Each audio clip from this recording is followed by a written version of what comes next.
People like us don't change the world, my grandmother said as she handed me the last $200 from her savings account. We just survive in it. I was 24, standing in the cramped kitchen of her South Boston apartment where I'd grown up. The ancient refrigerator hummed in the background, struggling like everything else in this neighborhood. My name is Eliza Chen, and that day, the day my acceptance letter to MIT's graduate program arrived, was supposed to be the proudest moment of my life. Instead, it became the day I lost my last living relative. You're throwing away everything we've built, Uncle Philip shouted, his face flushed with anger. The family business needs you now, not years from now after you've wasted time on academic fantasies. The family business was Chen's auto repair, the shop my immigrant grandparents had opened 40 years ago. My uncle had taken over after my grandfather died, and everyone assumed I would eventually join him. It was expected, predetermined, my duty. What they didn't understand was that I had inherited more than just my grandfather's name. I'd inherited his original dream. Before America ground him down with practical realities, before a small auto shop became his legacy instead of the engineering innovations he'd once imagined, my grandfather had been an inventor. Late at night, he'd show me his sketches, engine designs that were decades ahead of their time, energy systems that big companies would eventually develop years later. In another life, he'd whisper, his eyes distant, these could have changed everything. I'd applied to MIT's program in advanced propulsion systems with one goal: to build what my grandfather couldn't, to finish what circumstance had forced him to abandon. This isn't just about school, I tried explaining to my uncle. The research I want to do could revolutionize how engines work, make them cleaner, more efficient. Revolutionize? Uncle Philip scoffed. Your grandfather spent 30 years changing oil and fixing transmissions to put food on our table. That's real life, Eliza, not some fancy research lab. My grandmother, who'd remained silent throughout the argument, finally spoke. Let her go, Philip. Keeping her here won't bring your father back. Uncle Philip stormed out, leaving me alone with my grandmother. She shuffled to the drawer where she kept her emergency money and counted out 10 worn $20 bills. I wanted to give you more, she said apologetically, pressing the money into my palm. But this is all I have. I can't take this, I protested, knowing how little she lived on. You must. Her weathered hands closed mine around the bills. Your scholarship covers tuition, but you'll need something to start with. She hugged me, her tiny frame somehow still strong. Just remember, she whispered, people like us have to work twice as hard to get half as far. Don't let anyone tell you what you're worth. That night, I packed everything that mattered into one suitcase: clothes, my grandfather's notebook of designs, and a photo of us standing proudly in front of the auto shop.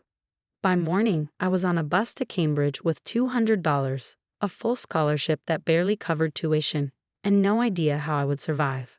MIT was everything I dreamed of and everything I feared. The campus buzzed with brilliant minds from privileged backgrounds, people who'd never worried about paying rent or supporting family back home. My cohort in the engineering program included graduates from elite universities, children of successful entrepreneurs, and international students from wealthy families. Then there was me, the scholarship kid from Southie with a community college degree and grease still embedded in her fingernails. During orientation, I met Trevor Wellington IV, yes, the actual fourth in his family with that name. His father's investment firm had funded half the technology startups in Boston. Chen, he mused when we introduced ourselves. Any relation to Chen Technologies? No, I said, simply, not explaining that the only Chen enterprise I was connected to specialized in muffler replacements, not technology ventures. Shame, he replied with casual disappointment. Father's always looking for promising Asian-led startups to diversify the portfolio. I smiled tightly and moved away, adding his casual condescension to the chip already forming on my shoulder. My first semester was brutal. While my classmates debated theoretical problems over expensive dinners, I worked 3 campus jobs just to afford my half of the rent in a dilapidated apartment shared with 4 other students. I served coffee at dawn in the campus cafe, assisted in the engineering lab during afternoons, and spent evenings cleaning offices in the research building. Between shifts, I attended classes running on caffeine and determination. At night, I studied until my eyes burned, falling asleep with my grandfather's notebooks open beside me. The department's annual innovation competition came around in November. The prize, $25,000, and a summer internship at Helios Dynamics, the country's leading clean energy engineering firm. For most of my classmates, it was a prestigious addition to already impressive resumes. For me, it was oxygen. I submitted my design for what I called a regenerative combustion system, essentially an engine that could capture and reuse its own thermal energy, dramatically improving efficiency while reducing emissions. The concept had begun in my grandfather's notebooks, but I'd refined it with everything I was learning, incorporating new materials and computational models he could never have accessed. When the finalists were announced, my name was among them. So was Trevor Wellington's. The night before our presentations, I was pulling a late shift cleaning the engineering building when I overheard voices from Professor Harlow's office. "Wellington's design has commercial applications we can implement immediately," said a voice I recognized as Dean Porter's. "His family connections alone make him the obvious choice." "The competition is supposed to be judged on innovation, not connections," Professor Harlow argued. "The Chen girl's design is revolutionary. Rough around the edges, yes, but with potential we haven't seen in years." "Be realistic, Margaret," the dean countered. "Wellington comes with funding opportunities, family backing, the right pedigree. The Chen girl?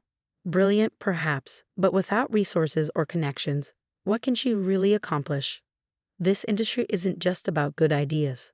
I stood frozen, mop in hand, as they continued discussing how my background made me a risky investment compared to someone like Trevor, regardless of whose design was better. That night, I didn't sleep. I sat at my desk, staring at my grandfather's photo, his words echoing. Ideas without opportunity remain just dreams. The next day, I presented my design to the judges with such fierce clarity and technical precision that even Trevor looked concerned. When questioned about practical implementation, I didn't just have theories, I had detailed manufacturing processes informed by years of hands-on mechanical work that my competitors lacked. "This isn't conceptual," I explained, showing how my design could be retrofitted to existing engines. "I've built simpler versions in my grandfather's shop. This works." A week later, the results were announced. I received second place. Trevor won. The internship, the money, the connections, all went to him. I received a certificate and a $2,000 runner-up prize that barely covered next month's expenses. That evening, Professor Harlow found me in the lab, still working despite the disappointment. "Your design was superior," she said without preamble. "Apparently not superior enough," I replied, not looking up from my calculations. "You know how these things work, Eliza. But don't give up." She placed a business card on my desk.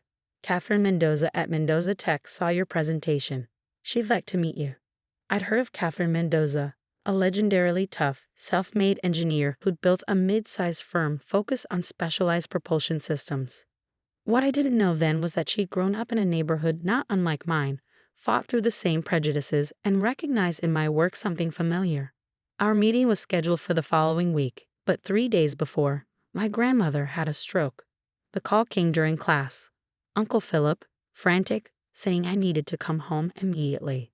I withdrew from the semester, packed my research, and took the first bus back to Boston. For the next 2 months, I split my time between my grandmother's hospital bed and the auto shop, which was falling apart without Uncle Philip's full attention. "I'm sorry," my grandmother whispered one evening, her speech still slurred from the stroke. "Your grandfather would be so disappointed." Another Chen with big dreams forced back to reality. "Don't say that," I told her, squeezing her hand. "This is temporary." But as bills mounted and her condition stabilized but didn't improve, temporary stretched into 6 months. I missed my meeting with Catherine Mendoza. My scholarship was deferred but not guaranteed if I took too long to return. The auto shop barely generated enough income to cover my grandmother's care and the household expenses. Then came the letter from Helios Dynamics announcing their groundbreaking new engine design that increased efficiency by 22%. Remarkably similar to the 30% improvement my design had projected, though with several key elements simplified or removed. The press release featured Trevor Wellington prominently as the lead design engineer. I recognized enough of my work to know what had happened, but with no resources to fight it and no proof beyond my competition submission, I had nothing but cold fury and renewed determination. That night, I sat in my grandfather's old workshop behind the auto shop, surrounded by tools and the ghosts of abandoned dreams. On his workbench, I spread out my designs, his notebooks, and the Helios press release. They took part of it, I said aloud to his memory, but they didn't get all of it, and they don't know what I know now. Looking around the shop, at the equipment, the tools, the parts, I saw something I'd missed before. I didn't need MIT's labs to build a prototype. I needed ingenuity, mechanical skill, and the very things I'd been trying to escape. This shop, these tools, this life that had taught me to fix broken things with limited resources. For the next year, I lived a double life. During days, I ran Chen's auto repair, gradually modernizing it, bringing in new customers, and stabilizing our finances. Evenings and weekends, I built my prototype, ordering specialized parts when I could afford them, fabricating others myself, and adapting my design to work with what I had available. I also cultivated a relationship with one particular customer, Rachel Mendez, a paralegal at a law firm specializing in intellectual property. She became fascinated with my project, offering both legal insights and connections that eventually proved invaluable. 15 months after returning home, 3 things happened in rapid succession. My grandmother passed away peacefully in her sleep. Uncle Philip announced he was selling the auto shop to a developer, and my prototype engine, built in that same shop from parts I'd scrounged, modified, and created, achieved a 34% efficiency improvement over standard engines. At my grandmother's funeral, Uncle Philip pulled me aside. "I'm sorry about the shop," he said gruffly, "but the developer's offer will let me retire early. You should take your share and go back to school." "I'm not going back to school," I told him. "I'm starting a company." He looked at me like I'd lost my mind. "With what? Your share isn't even 6 figures." "It's enough," I said with certainty, "especially with what I've built." Through Rachel, I was introduced to Sandra Liu, a venture capitalist known for taking chances on unconventional founders. I brought my prototype, my complete designs, and a business plan for what I called Phoenix Propulsion Systems. "Why Phoenix?" Sandra asked after witnessing my prototype in action. "Because it rose from ashes," I replied simply. "Just like I did." She invested $1.5 million for a 25% stake, significantly less than I was asking for, but enough to secure a small manufacturing space, hire 2 engineers who'd been laid off from larger firms, and file the patents I needed to protect my work. I also sent an email to Catherine Mendoza, apologizing for missing our meeting 2 years earlier and explaining the circumstances. I didn't expect a response, but 3 days later, she was standing in my workshop examining my prototype with critical eyes. "Helios announced something similar last year," she said, giving nothing away in her expression. "They announced a fraction of what I designed," I corrected her. "This is the complete system, with improvements." She tested my prototype herself, measuring outputs, questioning my methodology, challenging every claim. After 3 hours, she looked up and said simply, "I'd like to partner with you." Mendoza Tech became our manufacturing partner, giving Phoenix access to production facilities and distribution channels we couldn't have access for years otherwise. In exchange, Mendoza received exclusive manufacturing rights and a percentage of each unit sold. The first year was brutal. Helios, realizing the threat we posed, launched both legal challenges and a ruthless pricing strategy aimed at crushing us before we could establish ourselves. Trevor Wellington, now a rising executive there, led the charge, publicly dismissing our technology as derivative and unproven. But what Helios didn't understand was that I'd spent my entire life learning to survive with less. Phoenix operated with minimal overhead, focused on specialized markets Helios considered too small, and built relationships with manufacturers looking for competitive advantages. Our breakthrough came in the most unexpected way. A major Japanese motorcycle manufacturer was seeking ways to meet stringent new emission standards without sacrificing power. Our system, more compact and efficient than anything Helios offered, provided the perfect solution. The contract was worth $12 million. More importantly, it validated our technology on a global stage. 3 years after starting Phoenix, we had grown to 68 employees, held 14 patents, and were profitable enough to move into a dedicated facility in the industrial district not far from my grandfather's old shop. Uncle Philip, who had initially dismissed my company nonsense, now proudly wore Phoenix-branded shirts and told everyone his niece was a big-shot engineer. Then came the call from Sandra. "Helios is looking to acquire Phoenix," she said without preamble. They're offering $120 million. I laughed. They're offering to buy what they tried to steal. It's a serious offer, Eliza. That's life-changing money for everyone involved, especially you as the majority shareholder. I'll think about it, I promised, already knowing my answer. The meeting was scheduled at Helios headquarters in their sleek downtown office tower. I arrived intentionally 10 minutes late, dressed not in the expected formal business attire but in a crisp button-down shirt with a Phoenix logo and dark jeans, the uniform of someone who still worked with their hands when needed. Trevor Wellington was waiting in the conference room, now Executive Vice President of Acquisition Strategy. He'd aged well in the traditional sense, expensive haircut, tailored suit, the confident posture of someone who'd never had his worth questioned. Eliza, he greeted me with practiced warmth. Wonderful to see you again. Your company has made quite an impression. Enough of an impression for you to offer $120 million for technology once called derivative, I noted, taking a seat across from him. His smile tightened slightly. Market conditions evolve. We recognize the value Phoenix brings to the table. For the next hour, Trevor and his team outlined their vision. Phoenix would be absorbed into Helios, our technology integrated into their product lines, our brand gradually phased out. I would receive a generous compensation package including a 3-year executive position reporting to Trevor. When they finished, the room fell silent. All eyes on me. Your offer is inadequate, I said simply. Trevor blinked. Perhaps we could adjust the financial terms. This isn't about money, I interrupted. It's about recognition and control. Phoenix stays independent. We'll consider a strategic partnership where Helios licenses our technology at market rates, while we maintain our brand and operational autonomy. That's not the type of arrangement we're proposing, Trevor replied, his corporate veneer cracking slightly. I gathered my materials and stood. Then we don't have anything to discuss. You're making a mistake, Trevor called as I reached the door. You can't compete with Helios long term. Without our resources, without our connections. I turned back, meeting his gaze directly. That's where you've always been wrong, Trevor. You think success comes from having resources. I know it comes from being resourceful. 6 months later, Phoenix announced a breakthrough. Our second-generation engine system with efficiency improvements of 42% and emissions reductions that exceeded all projected global standards for the next decade.